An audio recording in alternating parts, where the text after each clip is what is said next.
It's the grand finals of the Eastern Clash here at the Heroes Global Championship, and we are all tied up 1-1. MVP Black able to get the jump on L5 in game 1, but L5 going into the draft maybe angry, maybe wanting to target Kyocha just a little bit with his hero pool. I mean, it showed, it worked out as well, and that is probably one of the coolest things that can kind of happen in a draft is, pushing the hero pool so far, to, testing the opponents, and then when you're successful with it, it makes me question what happens in game 2, or game 3. Do you focus Kyocha again?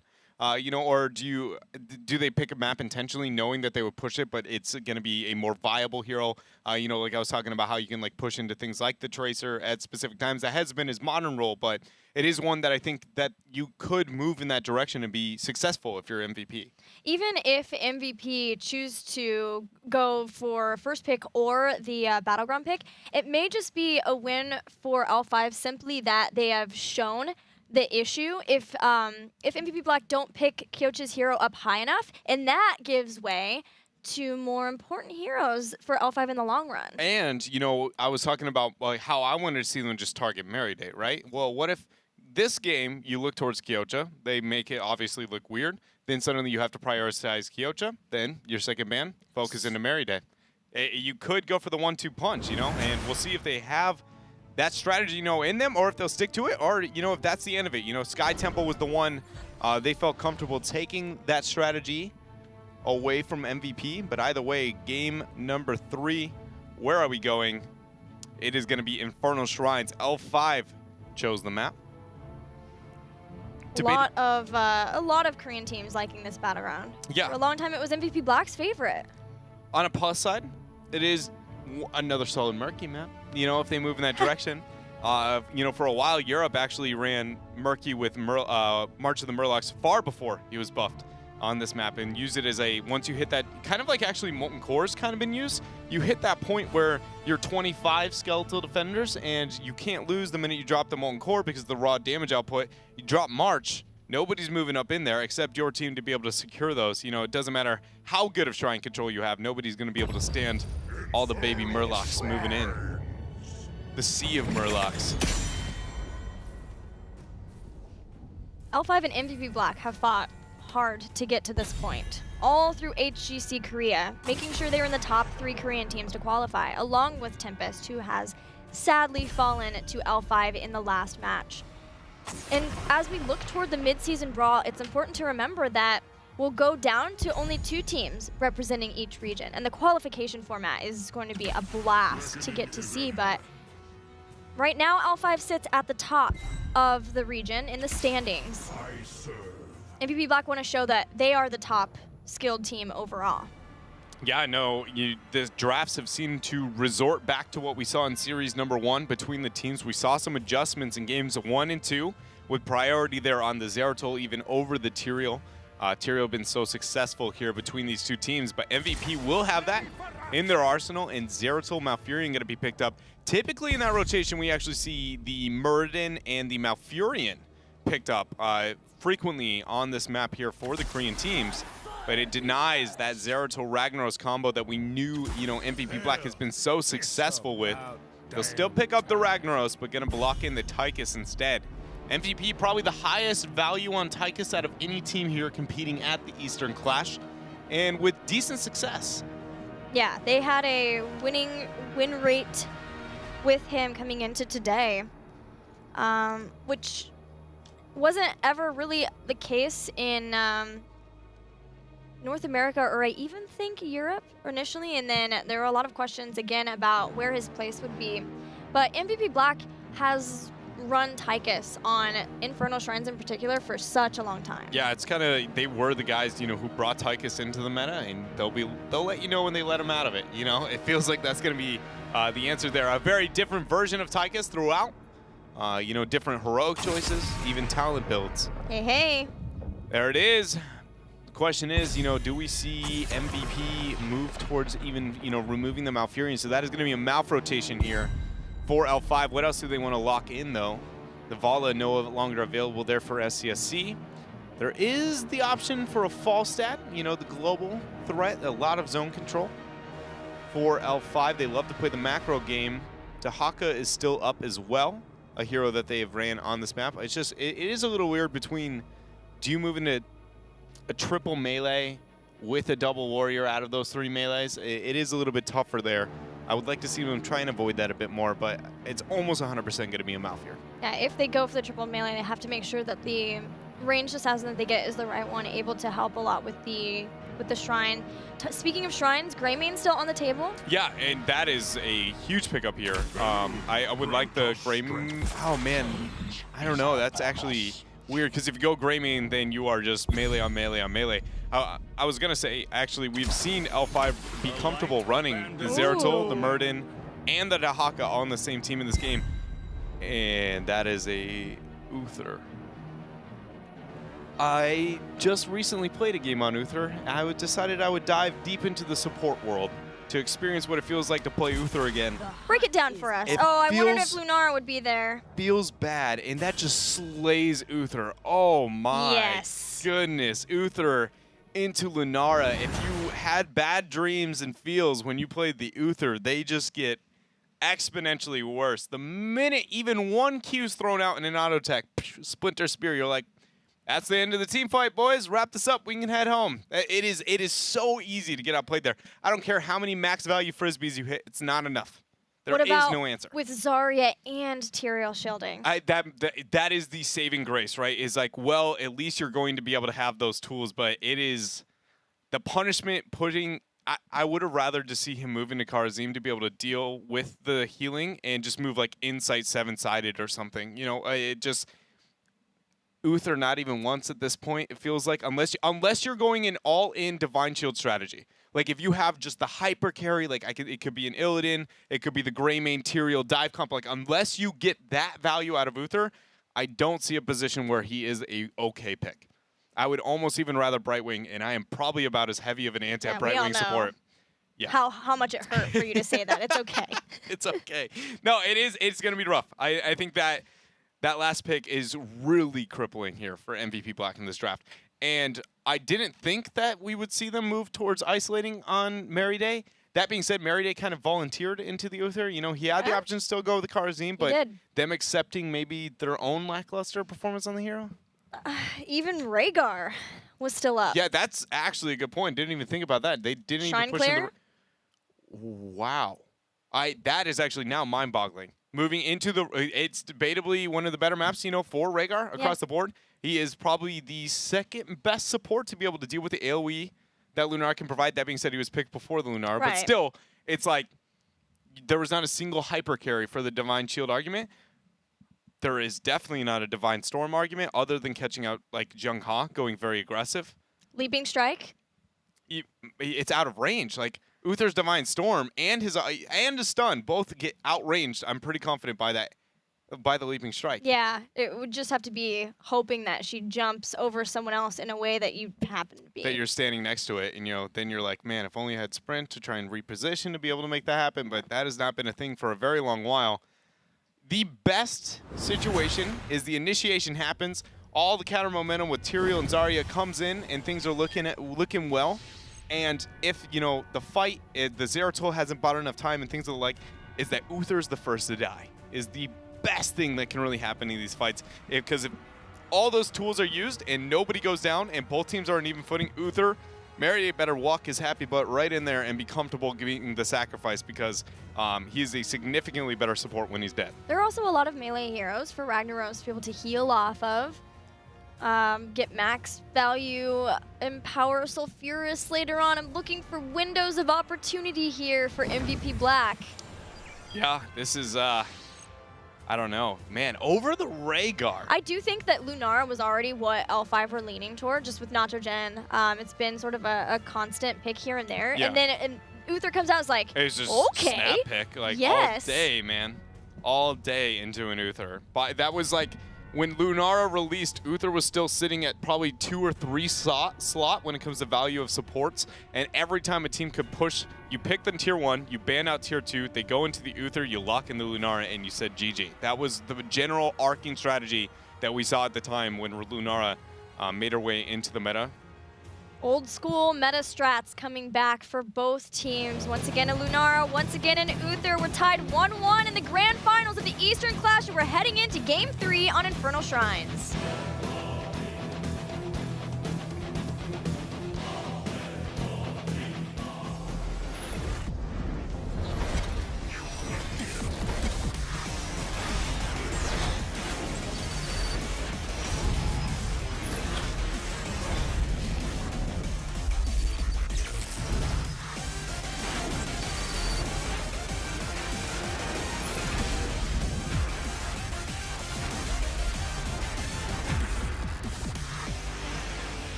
Welcome back to the Eastern Clash, where once again MVP Black and L5 are tied up 1-1 in this best of 5 grand finals.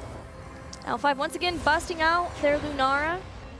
They've always been kind of known for being willing to play her ever since their formation. Sort of a pocket pick. 3, 2, But Uther. 1. But Uther is about that's the story of the game. Whereas Murky was the last. Yeah, now it's Uther. You know, used to be a little bit more meta, but I would say, honestly, I can support a Murky more than I can an Uther in the current meta. Feel the heat taken for Zarya at 1. A lot of pressure going to be applied there onto the front line as long as she has high energy. Regen Master there for, you know, we'll keep track of the Uther build. Conjurer's Pursuit used to be the standard. It's going to be able to help with his mana problems that he can have. We have seen teams move into the Frisbee build as an argument of getting the cooldown onto your W to be able to deal with Lunara's split pressure. So opting not to have that, at least not here at level 1. Typically you took it at 1 and 4, but it's still an option to be able to pick up there at the 4. We'll see where they go. Ever since, you know, Protection Shield has just been nerfed, you typically don't, we haven't seen, you know, Conjurers into Protection Shield there. MVP Black does have 2 warriors, so there's maybe the argument, but yeah, I think they'll be wanting Boundless Conviction to try to make sure that they can reach teams or the team members a little bit easier. We'll see how it's going to work out here. I was thinking about, you know, trying to find more of the arguments here on what value can Mary Day bring on the Uther. I mean, I think I can come up with better arguments for a support, a unique support, especially one like Uther, and just purely based on, you know, more experience with the hero itself. And the only other one I can come up with is you can make Zeratul question his decisions a bit more in a game. So you choose who's the kill target, which is very much going to probably be Tychus, or maybe Zarya, Ragnaros are probably the 3, and if you stick near them, suddenly what is a, you know, Seeker jump post 7 is a dead Zeratul, you know, if you properly, especially post 16 Benediction into a double stun play. But yeah, I mean, it does that really make up for, you know, what reigning terror is going to be Splintered Spear Lunara. especially because generally when you would see Uther before, you had some of those follow-up stuns, and there isn't anything really except maybe Holy Ground. Lunara, first blood for MVP Black. That's huge. As they need to start and get a lead. Yeah, exactly. You know, MVP pretty much has to go just snowball this game out of control if they're going to be successful here. And that's a perfect start, you know, being able to get not only a first blood, but the first Punisher. That being said, L5 does have the Dahaka to be able to get some of the side soak. No global available for MVP. They could send Ragnaros to be responsive elsewhere, but it doesn't look like he's going to yet. No, in fact, he will move on to bottom to be able to deal with that. Tyrell going towards the top lane. So only a 3-man siege, not necessarily the best. No bait over the wall, though. Small victory here for MVP. Going to get a little bit more damage when it comes to the Punisher, but no more than a front wall here early on. Hero Stalker over one who collects for Dahaka.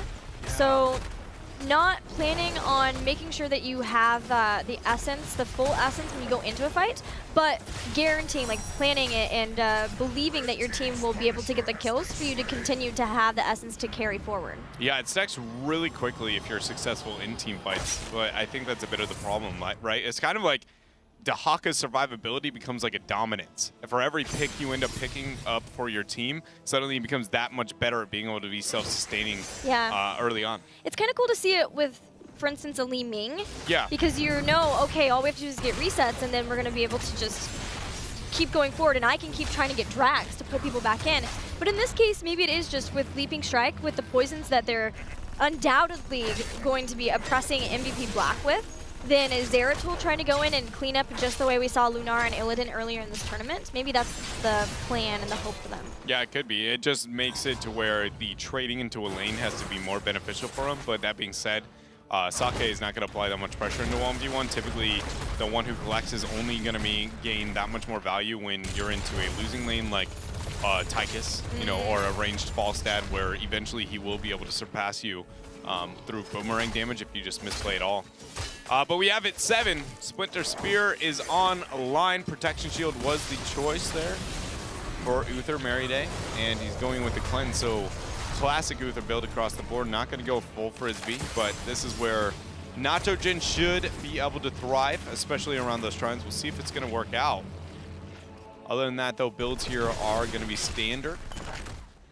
Actually, going for the 7 on Zarya with Feel the Heat at 1, going for the increased range of high energy and the width is one where I get it, but I've never seen the argument for it. I love Feel the Heat, but even when I take that talent, it's just whenever the increased range, there's very few cases where I feel like I gain a lot of value out of that talent. Now we have to watch our energy, and if Kyoch is getting a lot out of that. Yeah. But who is the focus? You think it's Swoy, Nacho Gen, maybe that he's trying to hit the back? One of my favorite interactions across the board when it comes to Zarya is into Malfurion.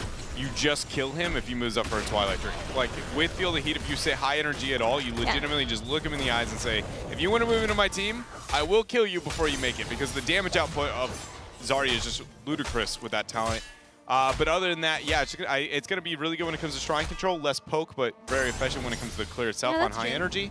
And then also it does well into the Zarya, or the Zeratul, who tries to trade Sake, though, getting cut out, throws out the cleanse onto him. And now that is going to be 1 point down. Look at the Splinter Spear spreading so much. Even after 1, that was 1 heal coming out from Merryday to save Sake, and then that's going to be the second with the W. But losing 2 members here. Stun, it does land onto Zheng Ha, but he just blinks right on out. Beautiful route there from Swoy. Keeps him in place. MVP Black trying to hope that they can at least trade kill for kill. Hammer of Justice takes out Zeratul, so that helps a lot, but these health bars are incredibly low for MVP Black. Saving Grace, though, they are ahead in Skeletal Defenders. If they can heal back up, take a little bit of time for that well, they could move back in here. That greedy play from Zheng Ha actually might cost him this Skeletal, or this Punisher. That being said, they're down 10 right now for MVP.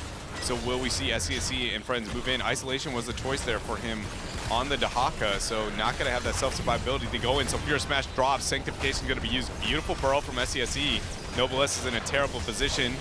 He's going to be able to Dwarf Toss right out, and that is another Punisher going over to MVP Black. Zheng Ha with that greed there, seeing Lunara, you know, get the value there. Uther struggling to support, and that he overextends, costs him his life there. Merryday did get the Uther value. You know, we talked about Zheng Ha has to be a little bit more patient. That being said, I don't know if that's going to be a continuing trend. You know, it's a fool me once, fool me can't fool me again situation. Twilight and Void used, but it's all just to back off. Tist very deep into pushing L5 back so that MVP Black can get a fort. We talked about it earlier, how important it is that they are keeping up, staying ahead even of L5 in experience.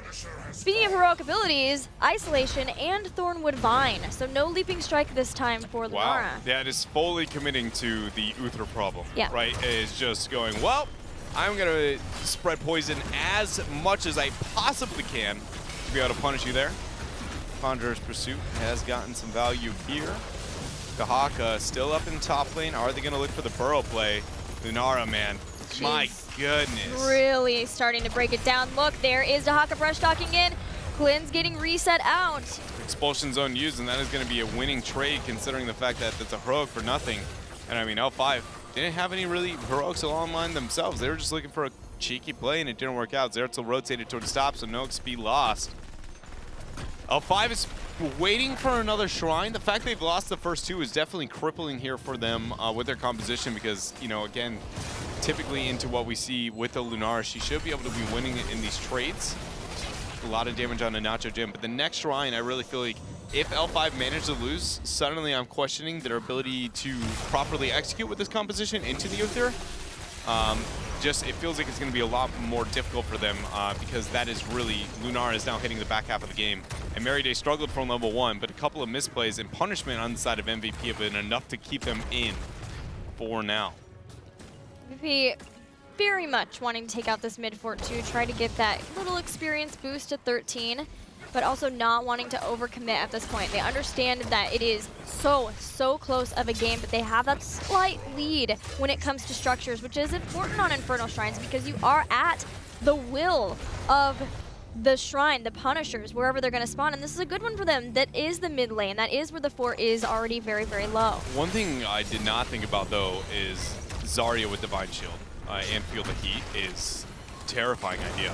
So you just open up with very aggressive positioning, then you drop your first shield, you get high energy, drop your second, and then the minute you get to a point of lethal, if you Divine Shield, you are taking... I mean, she hits so hard. It might be in a position where, you know, it costs her a life. Reset. Gets a lot of damage out there. Going to drop the heal. One combo from Lunar there, as you can see, lowering all the HP there.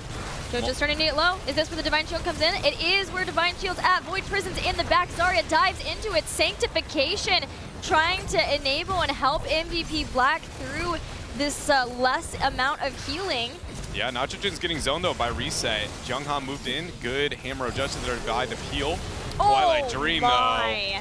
Smash ends up not landing there. Drag is going to be used now. Can Sake make it out? 1Q helps him. 23 skeletal defenders again. Is he going to Molten Core? I think that might be the case here. It looks like he is in fact going to consume the mid fort and just fling the spells out here and try and pick up as many as possible.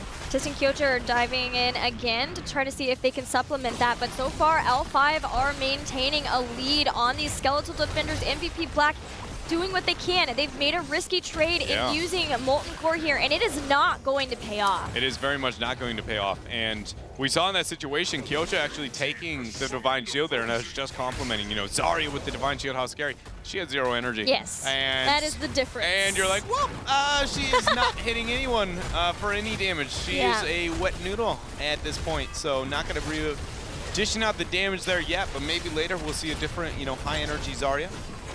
And maybe a different tail there for the Divine Shield Uther. But for now, we have seen, you know, the impact that we can have with Lunara. Now hitting in that unfair advantage is going to gain exactly that over that single target support on the side of MVP.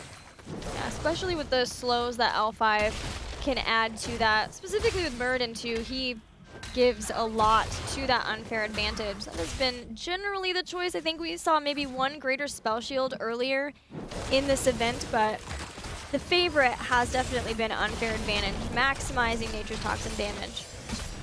Level lead for L5 as they look to get 16 for the next Shrine phase, get that advantage there. MVP Black still have that mid fort they could hope to take out to try to catch them back up in experience, but it's also important that they can get into the lanes, and once again, global for L5 working out really well for them. Yeah, we do see the Shrink Ray now available for Uther, so a bit more control onto the Zeratul once more, can kind of keep him in check a little bit more, and then Benediction at 16, if that's the direction he goes, really is going to be able to aid. Between those, the one huge redeeming quality also with the Uther pick is he's like the only support that can open a team fight for anybody out of position and punish them, because you just walk up mounted, drop the Shrink Ray, then you move in Benediction double stun, and that's usually enough to enable your team to get a pick. That being said, this is a very optimistic perspective in situation to really find yourself in, and Dahaka is not the isolated target that you can make happen, you know, those type of picks happen, and he's going to be the only one separated. Usually that's like, would only be onto the Zeratul if he's looking for side soak. That's going to be really helpful though for MVP Black finishing and Give Me 20, because that is the reduced cooldown for Shield Ally. The team is building as a unit to try to help out Uther. They have that's the stuff too, even though that is the nerfed version of that's the stuff for Tychus. He'll get the healing at the end versus throughout. So they're doing everything possible. They have amplified healing too for Tyrael. All of the talent adjustments to come together as a team and help out Meriday with these long cooldowns. Yeah, that is, you know, we'll see if it's going to work out. I still do kind of fear it, but every single person at this point has spec'd into something to be able to aid their own self-sustain. 16 now achieved for MVP. Gonna split L5 for now. Good route to zone here. Nade's gonna reveal Zhonghai. He goes in for the initiation, but Mary Day not gonna commit to the defensive tools to try and peel him out. Starting the shrine. There goes the stun. There, it's gonna connect, only hitting one. Double shields coming up from Kyocha. Zhonghai, so much damage on the backline. Vorpal's in and it's gonna drop the Void.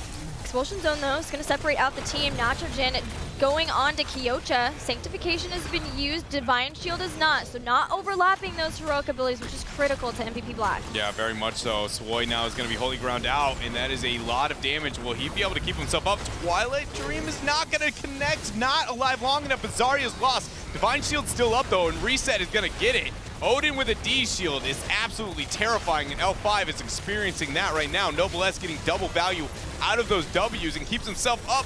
SESC moving in, dropping the burrow, and now will Tisk re-engage. The nade doesn't get the kill, everybody falling low, and somehow MVP Black's HP sits above that of L5. I really thought isolation would be the nail in the coffin on Sake, but keeping him alive.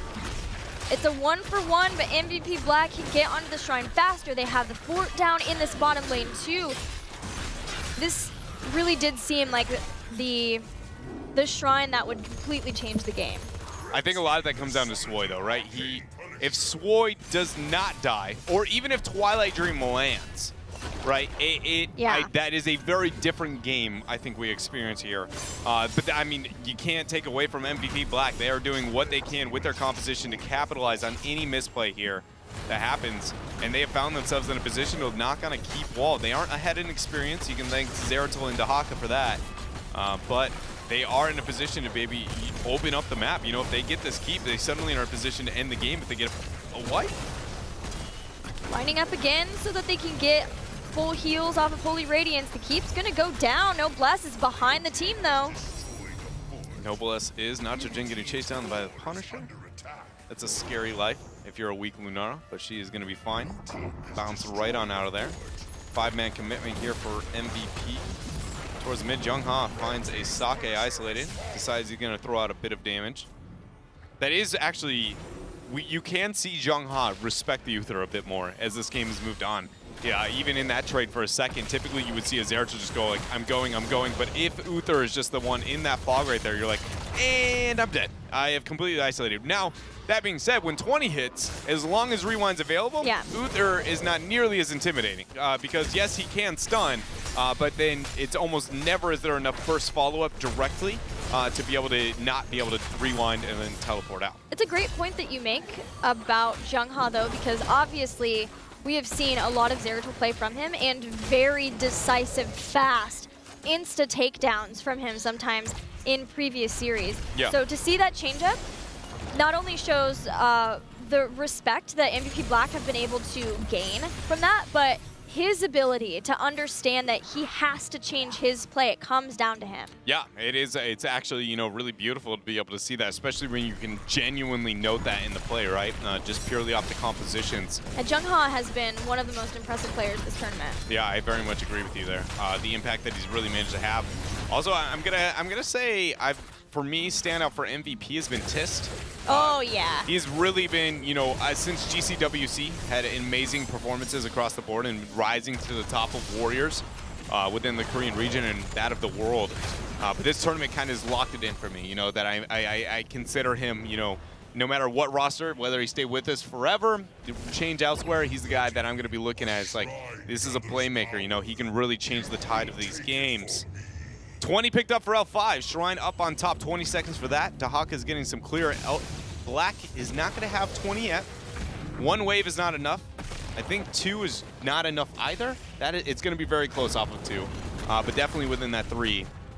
2 should be enough there after that one's going to be cleared out. So MVP Black will be able to get up this 20 before the Shrine spawns. That rewind now available for Zeratul. Forest's Wrath for Lunara, so an even easier time of being able to poke with her Thornwood Vine. Only 2 skeletal defenders before MVP Black got heroic abilities. Bob and Weave to give more mobility to Tychus. But now L5 may be looking for an engagement. Hardened Shield used for Tist. Yeah, Nitrogen, oh man, Noblesse actually just diving deep into this right here. The Expulsion Zone's gonna be able to split it here, reset. Storm Shield's gonna be used, Molten Core is baited, and everybody looking for the retreat, so Fear Smash not gonna land. At least not full value when it comes to the stun. Jungha is going to teleport out, reset, getting the dash. Drag is going to connect here onto Tis, but he's going to be fine. Sanctification still up, Cleanse is used as well. But the Stormbolt with Jungha, they go in and Sanct hits, keeping him up. Sanctification keeping him up for now, but that is a lot of heroic abilities that have been used for MVP Black without getting any success in the team fight. Drag on Zarya.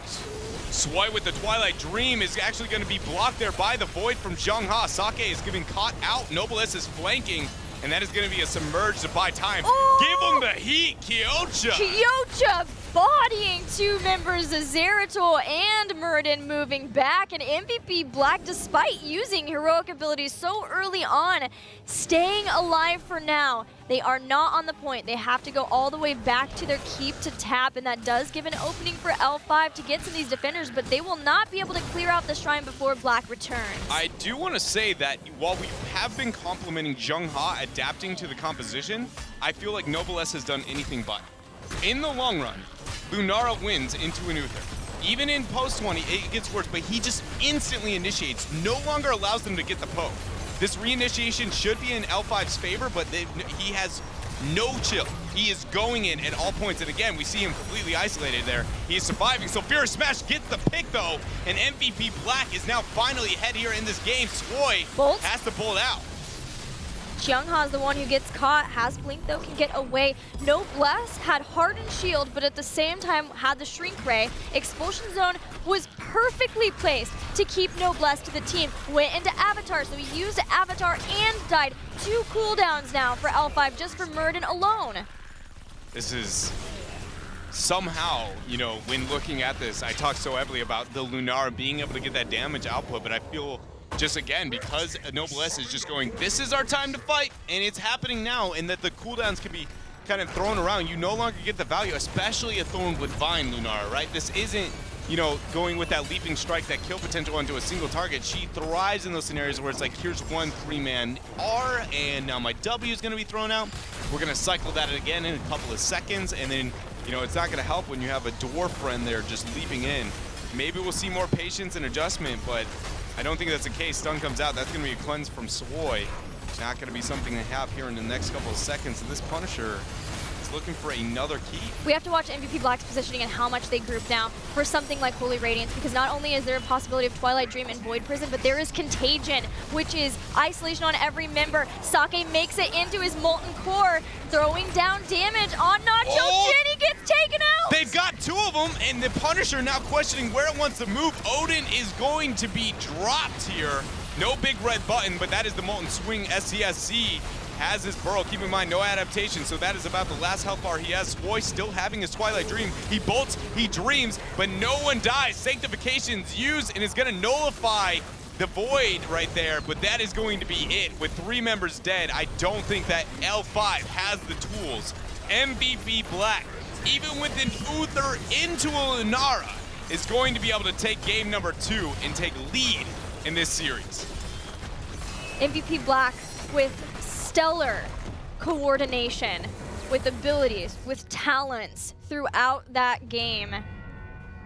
Even being willing to back off, not getting panicked. They used a lot of heroic abilities in that final Shrine fight. They went all the way back to their keep to tap, with an understanding that all they had to do was get back in time. They had plenty of time to take out skeletal defenders, and they would be able to make it work. And the Noblesse kill was everything there. Yeah, it was huge. The early game, I think, was a really big position for MVP Black. The fact that they were successful in Shrines 1 and 2, I think only benefited them, because if they had fallen behind, I think the talent tier advantage plus the stat advantage in that poison suddenly would have really been, you know, making it that much worse. Because we did see a lot of the argument of why Lunara is so successful into the Uther. But again, at the very end there, I can't help but feel like a lot of that comes down to Noblesse's approach to the team fight. He's so comfortable with that. This is our fight, and I'm going to win it.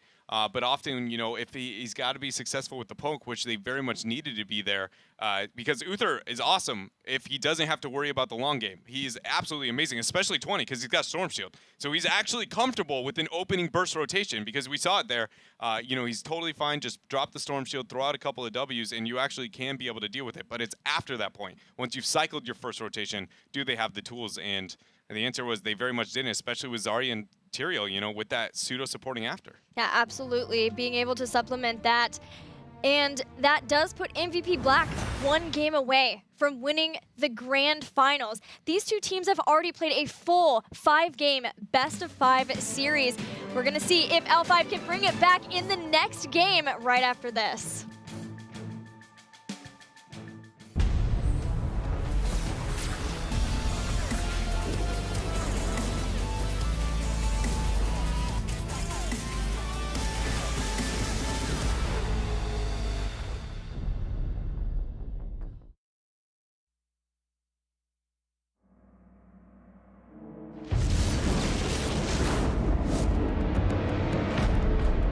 Now we bring them to pain. Deep within the forests of Lordaeron lies the kingdom of Zul'Aman and its zealous guardians, the Forest Trolls. During Azeroth's second war, the Amani warlord Zul'Jin struck an alliance with the Orcish Horde in order to eliminate the Trolls' ancient enemies, the Elves of Quel'Thalas. But their pact would not last. With the Horde's defeat, Zul'Jin and his kin returned to the forests. Now, drawn into the Nexus, he still seeks a way to enact his terrible vengeance.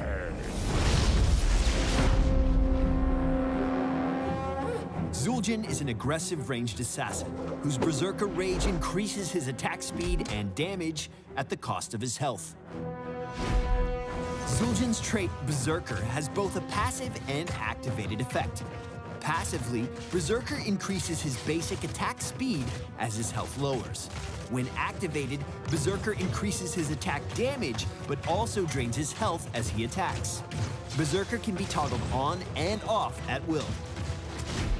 Zul'Jin's first basic ability, Grievous Throw, hurls his axe forward, dealing damage to the first 2 enemies it hits, marking them.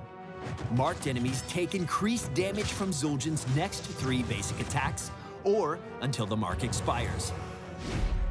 His next ability is Twin Cleave. When cast, Zul'Jin throws his 2 axes in a unique circular arc that returns back to his position. Any enemies hit by an axe take damage and are slowed. The slowing effect will stack if an enemy